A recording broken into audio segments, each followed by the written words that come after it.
everyone, my name is Mariko Berg and I am a realtor with Bridgewell Real Estate Group. And today I really just wanted to talk about ways that you can improve your offer when you're in a multiple offer scenario.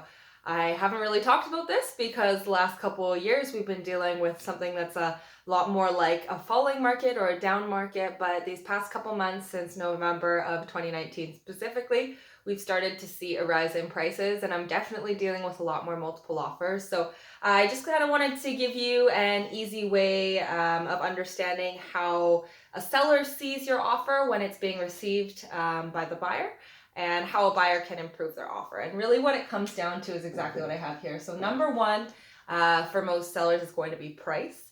Number two is subjects, either the length of your subject removal period or the amount of subjects that you have. And then number three is going to be dates.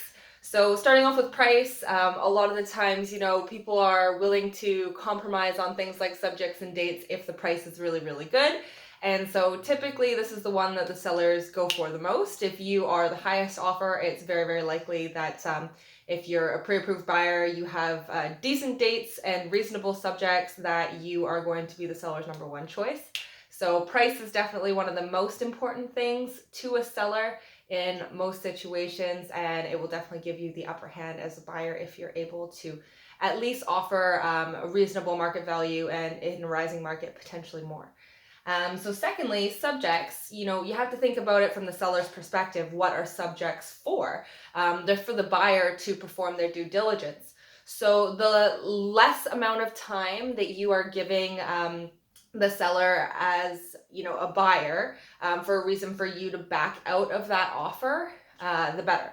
So instead of a standard 7-day long subject removal, if you're willing to remove subjects within 4 days, you're going to be more desirable to the seller, just because the seller is going to have a firm answer on whether or not their property is sold and whether you're actually going to be committing to that property in 4 days instead of 7 days.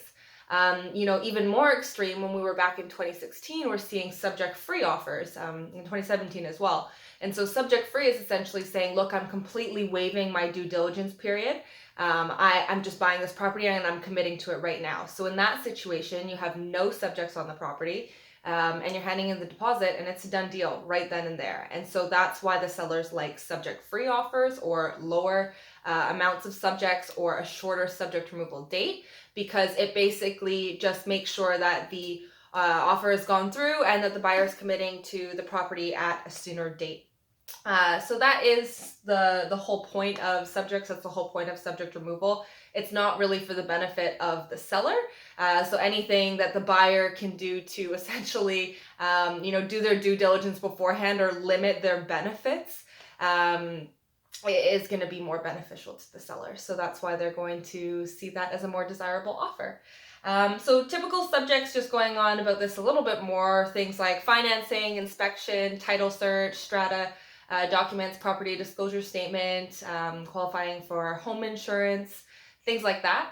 So, what do you want to do? You want to make sure that you're the most prepared buyer there. So subject to financing, you want to make sure you're pre-approved, and you want to make sure that you're able to communicate to the seller that you are a legitimate buyer that's within their affordability and there aren't going to be any problems. Title search, you can review that before. Property disclosure statement, you can review that before. Strata documents, if the listing agent has ordered them, you can definitely have your agent review them before you write the offer, and you can of course help with this as well. For strata properties, if you remove the strata document subject before you write the offer because you've already done your due diligence on it, that's huge. It really shows sellers that you are committed to that property and that you really are in it to win it. So that's really important. So again, it's not like if you're removing subjects prior to writing the offer or you're writing less subjects that you don't want to do your due diligence. You do still want to do it. You just want to make sure that maybe you do it before you write the offer, just so that you can make your offer a little bit more competitive. Last but not least is dates. So for example, if a seller has already bought something and they want to line up, their sale and their purchase perfectly, then dates might be really important to them. So, for example, if you're a first-time home buyer, or if you're really, really flexible on dates and it doesn't really matter when you move in, that could be a benefit for your offer. I just was doing something really, really creative with a buyer. We were competing in a multiple offer situation, and we added a clause in there saying that, The buyers don't really care when they move in because they're just living with parents. So as long as the seller gives us 30 days notice, they can change the completion date to any day that they want. Given that it's no later than, I think it was May 15th, which was a couple months out, and no earlier than X date, whatever that was. So what that allowed the seller to do is that they were worried about whether they were going to find something that they could buy that they actually really liked in a reasonable time frame. And match everything up with the completion accordingly. So adding that clause as a buyer and a buyer's agent really helped to alleviate the seller's fear of not being able to find anything. So those kind of things, like if you can be flexible with the dates, or if you can kind of play around to make things more desirable to a seller. Maybe some sellers are really, really concerned about finding something. So maybe dates actually do matter more than price. It kind of just depends, and it's a balance, but going back to everything all together, what are most sellers usually considering is going to be price, subjects, and dates. Other little things like terms and warrants, yes, of course they come into play, but these are definitely the big three. So definitely take these into consideration if you guys are writing an offer and you find yourself in a multiple offer scenario. Again, my name is Mariko, and I am a realtor in Coquitlam, specifically is where my office is, but I service all of the Lower Mainland. I work with multiple offers all the time. I work with them back when the market was really hot. I've been working with them a lot now.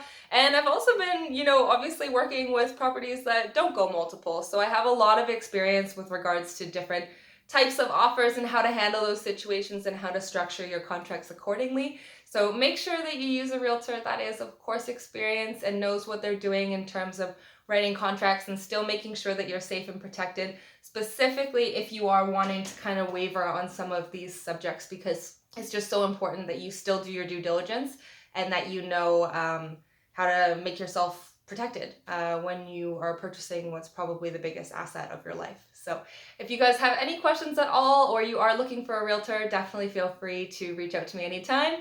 Mariko Berg, Bridgewell Real Estate Group, and I hope you guys found this video helpful. Have a good one, guys.